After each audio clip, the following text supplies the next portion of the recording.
नमस्कार मित्रांनो, तुमचे स्वागत आहे श्री स्वामी समर्थ.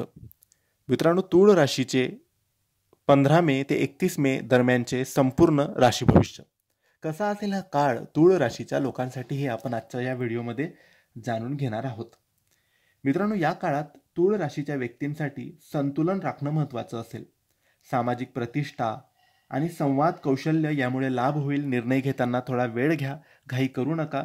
मानसिकदृष्ट्या थोडं अस्थिरता जाणवू शकते, पण आत्मचिंतनातून दिशा नक्की मिळेल. शरीराला थकवा जाणवू शकतो. जास्त प्रवास किंवा अनियमित दिनचर्या टाळा. त्वचा आणि मूत्रपिंडाशी संबंधित त्रास तुम्हाला त्रासदायक ठरू शकतो.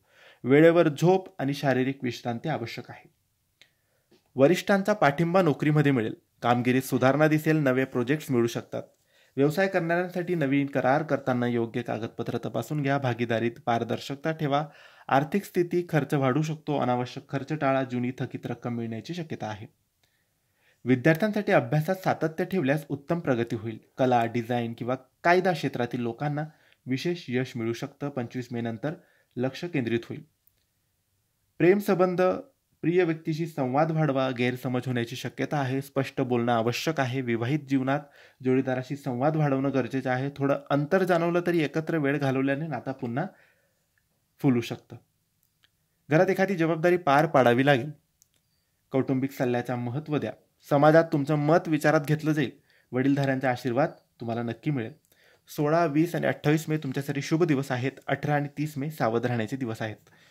शुक्र हा तूळ राशीचा स्वामी असून त्याचा सकारात्मक परिणाम तुमच्या सौंदर्य, सुसंवाद आणि सामाजिक जीवनावर होईल. पण मंगळाचा प्रभाव नातेसंबंधात थोडी चिडचिड निर्माण करू शकतो, म्हणून तुम्ही संयम ठेवायला पाहिजे. एकंदरीत हा काळ तूळ राशीच्या व्यक्तींना मानसिक समतोल, प्रेमातील स्पष्टता आणि आर्थिक विवेक यासाठी योग्य ठरेल. सामाजिक जीवन व वैयक्तिक संबंध यामध्ये समजूतदारपणा ठेवल्यास यश नक्की मिळेल. हे होते तूळ राशीचे संपूर्ण राशी भविष्य. तुम्हाला माहिती कशी वाटली आम्हाला नक्की कळवा. आणि माहिती आवडली असल्यास लाईक आणि शेअर करा. काही प्रश्न असतील तर कमेंट्सद्वारे विचारा. आमच्या चॅनलला सबस्क्राईब करायला विसरू नका. धन्यवाद. श्री स्वामी समर्थ.